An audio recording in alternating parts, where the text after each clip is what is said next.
this session, I'm going to show you how to create a linear flowchart to display your name on a microbit. So the first thing we're going to do is we're going to create a new Google drawing. So we're going to go over to here and click on New under the Drive, click the plus New. Then we're going to go down to More and click on More. And then we're going to go to Google Drawings right here, Google Drawings. The very first thing we should do always is name our document. Always important to name our document. So in the top left corner where it says Untitled Drawing, we're going to click on that right there. Click on Untitled Drawing. And let's name it Linear Flowchart.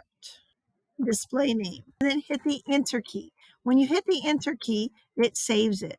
So let's get started. Remember, we have 4 specific symbols that we use. We use a oval to start. We use a rectangle for commands.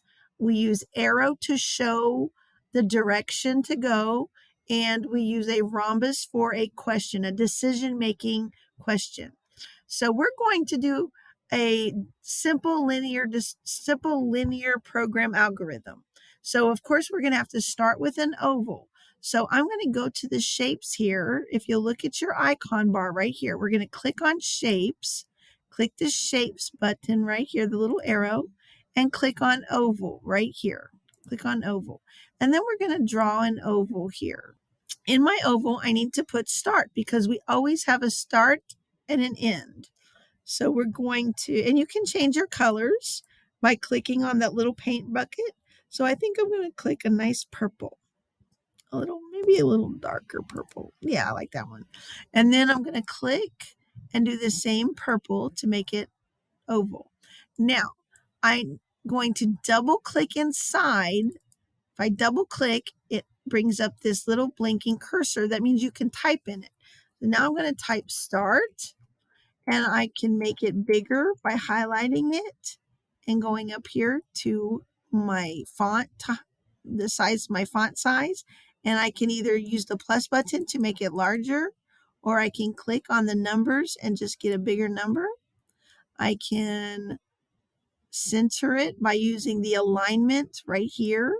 I want it centered so it looks really nice and neat. And then I'm going to make it bold. I can also change the color and click on the A with the line under it. That's the color. So we can change the color to, how about orange? No, orange doesn't pick up very good. How about blue? Blue looks good. All right, so now I have my start. Now I need an arrow that shows a direction. So I'm going to click on my arrow to show shapes and go to arrows. Click on shapes and go to arrow. I'm going to click on my arrow down.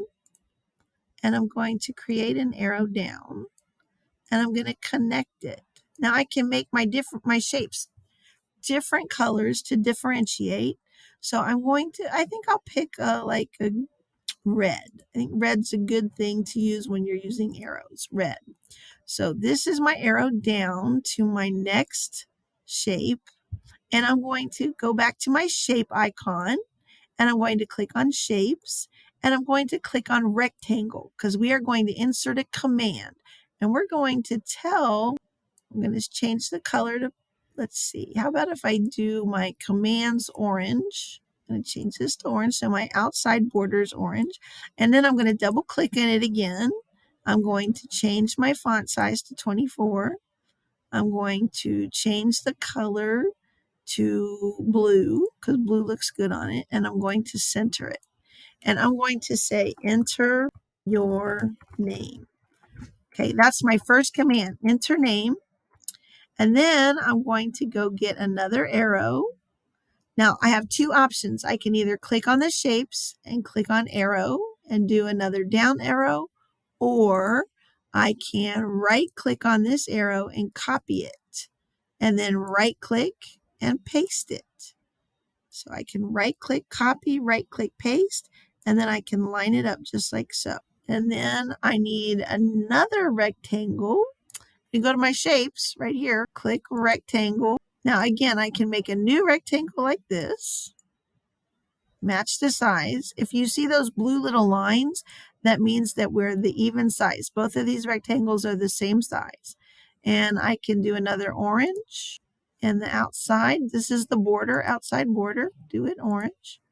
And then I'm going to change, double click in it, change my font size to 24, and then change my color, my font color to blue, and then click on my alignment, these little lines right here, and align it, center it.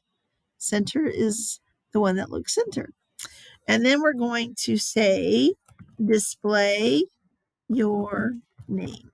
That's the next one. Now, I'm running out of a little bit of room, but I need one more arrow and I need one more ending because that's it. When we create a display name, we're going to enter our name and then it's going to display.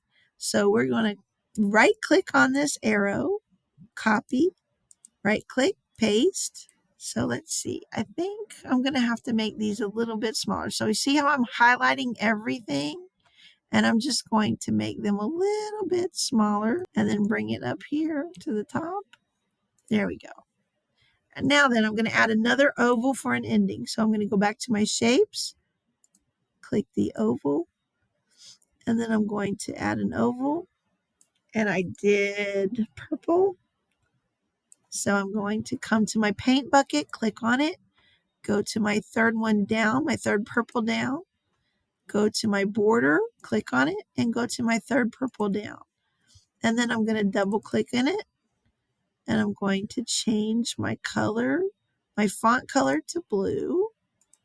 I'm going to center it with the alignment, and I'm going to change the size to 24. And I'm going to type end, highlight it, and click bold to bold it. So now we have a linear flow chart. We have a start, oval, arrow showing direction, rectangle giving a command, and it goes in one direction. Remember, linear is one direction. So it's a very simple program right there.